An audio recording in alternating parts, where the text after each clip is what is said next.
Hey guys, welcome to the channel. If you struggle to choose the right language for you and you feel overwhelmed by all the choices available, you found the right video. Los geht's! My name is Dustin and I'm an IT project manager from Germany. On this channel we create content that helps us to be more productive, to learn new things, especially languages, and to live a happier, more fulfilling life. Today we're going to talk about how you can make the best decision on which language to learn next. This can be your first foreign language or the next one if you have already studied languages. First of all, a small disclaimer. You have to make that choice yourself, because learning a language truly takes a lot of time and there are many factors that influence your success. Learning languages will change your life and each language will do that in a different way. To help you with that, we will have a look at all the factors that are important and should be considered. Okay, let's dive into today's topic. So first of all, which languages do you currently speak? Because this will influence the difficulty of other languages you will learn and the time you need to spend to get proficient in them. I, for example, speak German, English, French and Italian. Of course, they are all in varying levels and I'm always learning new stuff, but I would say I'm kind of confident. And then based on that, which language will be the easiest to learn. So there's a difficulty ranking by the Foreign Service Institute. Keep in mind that this has been made for native English speakers, but since you're watching this video, you are either a native speaker or you have at least learned English.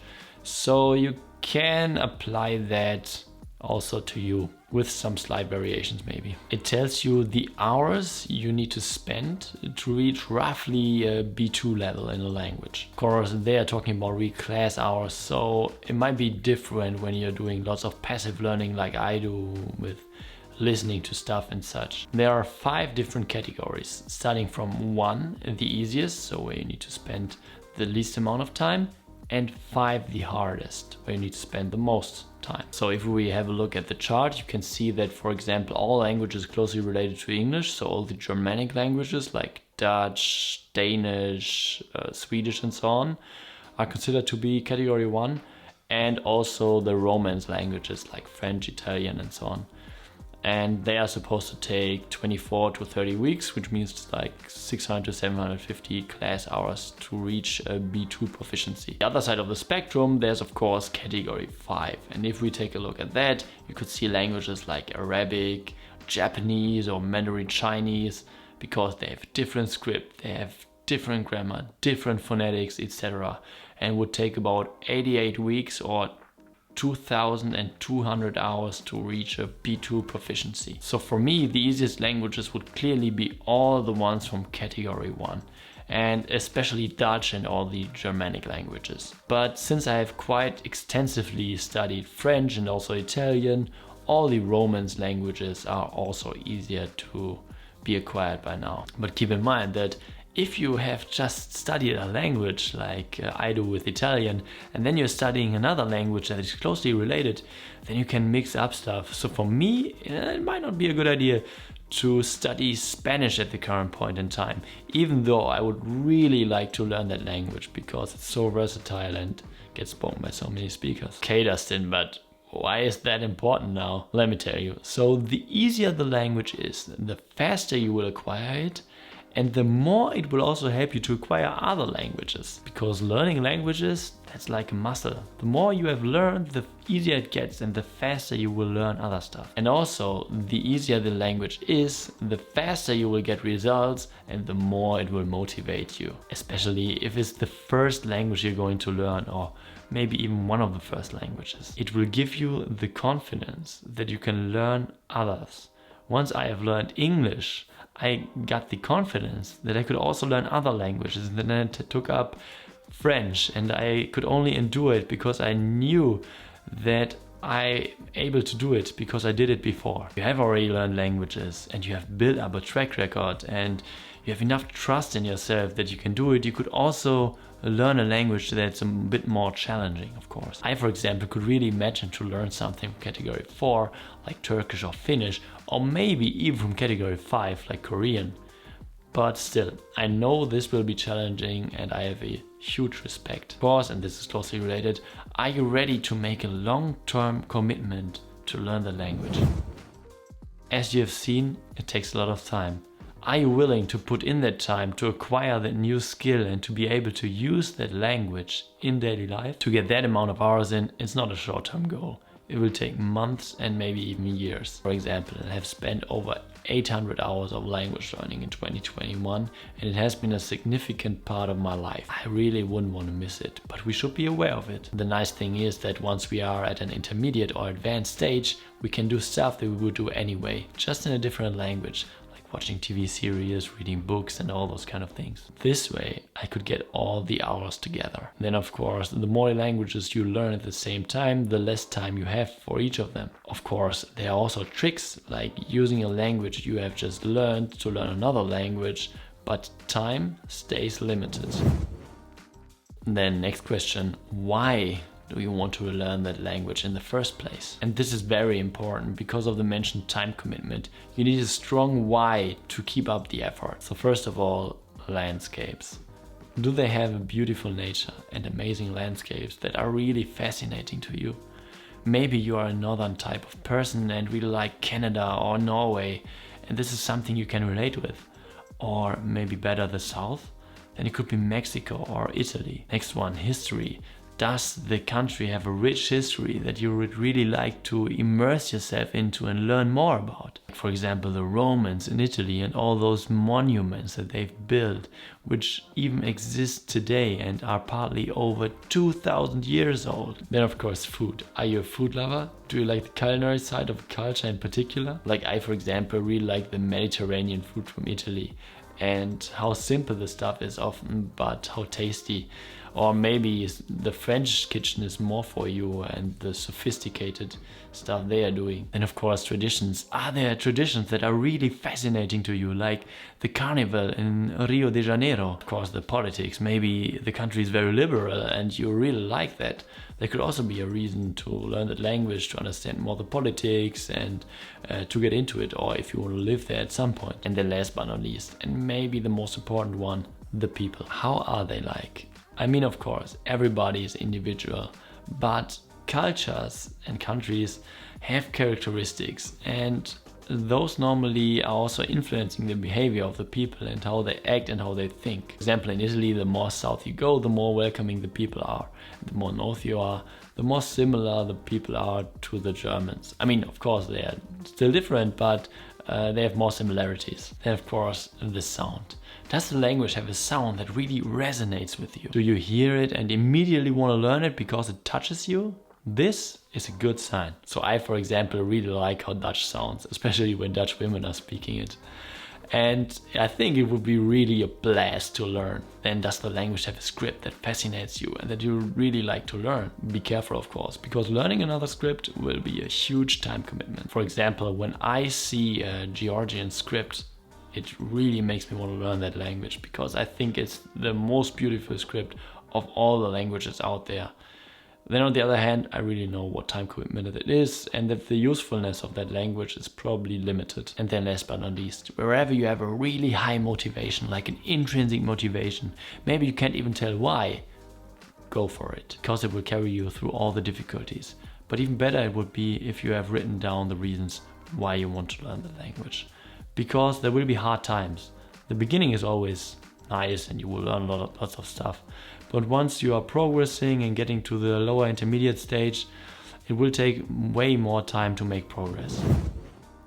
Then, is there an opportunity to use it in daily life? Do you have family members or close friends who are speaking another language? It would be a strong reason to learn another language. And the nice thing is that you would have someone to talk to, and you could even deepen the relationship with a close friend or a family member. Yes, it will feel awkward in the beginning, but it will be really rewarding in the end. Once you have done the first conversations, it will get easier, I can assure you. For me, that language would be Korean. So at some point, I probably will learn Korean. Then, are there many speakers of that language in your area? I, for example, will move to a different city in the north where there's a large Turkish community.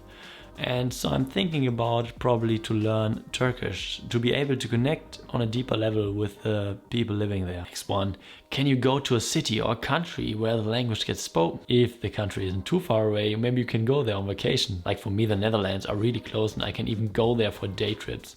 So at some point I will definitely learn Dutch. But I've also learned French and Italian for that reason, because those two countries, so France and Italy, are not very far away, and I really like to do vacation in Italy. Or maybe you can spend even some more time in a different country. Many jobs are nowadays location independent and you can work from wherever you are. Or when you are studying, there are also exchanges. You could also do your whole studies in Europe, especially if you are from the US. I think that's a great idea because it's way cheaper to do it in Europe, and you have the nice side effect that you would learn another language.